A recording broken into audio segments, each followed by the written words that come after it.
Journalists are often supposed to be honest sorts, dedicated to telling the truth about events, exposing the corruption of those in power, and denouncing the brutality of tyrants.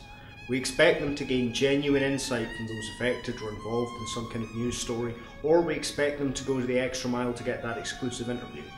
However, journalists are just as corruptible as anyone else. Given the opportunity, they will lie, exaggerate, fabricate, and generally drag the reputation of their supposedly noble profession through the mud to get ahead. This is the story of some of the people who did this, who looked at that notion that journalists are honest and thought to themselves, to hell with that.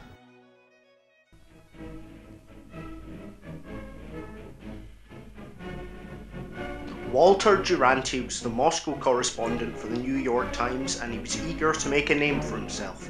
He wrote of Stalin's attempt to modernise the Soviet Union through his sometimes brutal 5-year plans. Duranty's reporting of this ultimately won him the Pulitzer Prize. In 1932, he reported on the famine in the Ukraine, writing of cheaper prices for food in Kiev than in Moscow, of abundance in the shops and markets, that any claim of famine was anti-Soviet propaganda dreamed up by those jealous of Soviet success.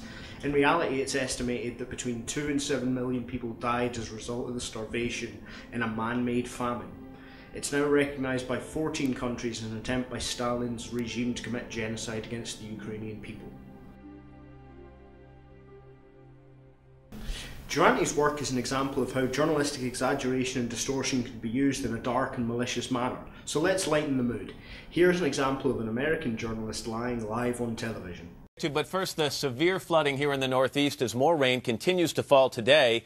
NBC's Michelle Kaczynski, I guess she's in the canoe, is in Wayne, New Jersey this morning. Hey, Michelle, good morning to you. Good morning. Well, obviously we're getting a nice break from the rain, but not the flooding.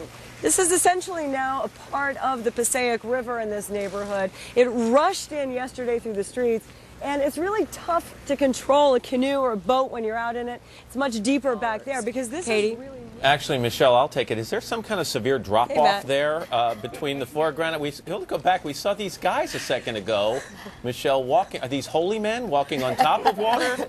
What's going on here? Why walk when you can ride, you guys? Perhaps she should have been more creative in her lives, like Jonathan Lehrer. Jonathan Lehrer often wrote about creativity. His best-selling books were filled with wonderful quotes about creativity from icons like Bob Dylan. Unfortunately, most of them were lies. Mr. Dillon, could you please explain the process in which it helps your songwriting?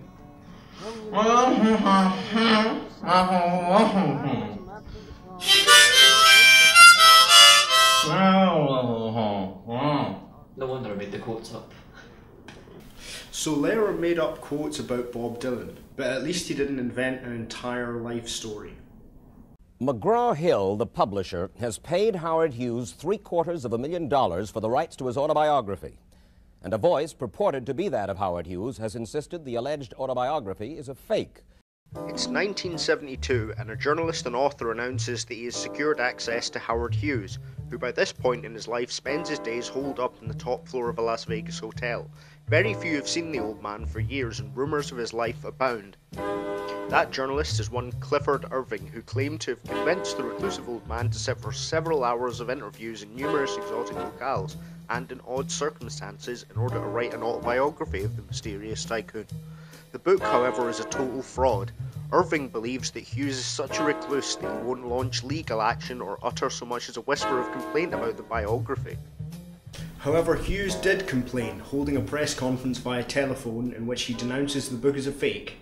No, I never saw him, I never even heard of him. I mean, this episode is just so fantastic that it taxes your imagination to believe that a thing like this could happen. Irving continues to maintain his lie that he did meet with Hughes to write his biography. Have you tried to be in touch with him since? Have you tried to tell him, Mr. Hughes, come forward and say... I've said, Howard, speak up.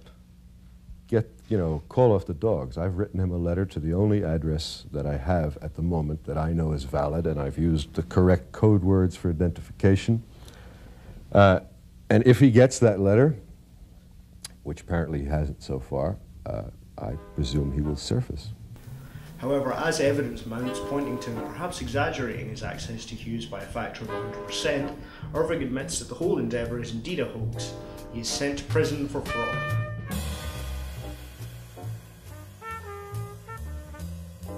As we have seen, journalists are not above succumbing to lies and deception to write up their stories in order to achieve some kind of fame and acclaim.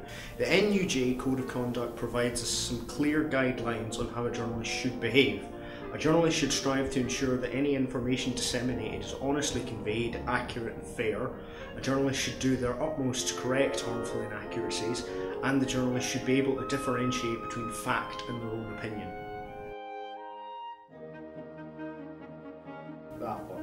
That's good.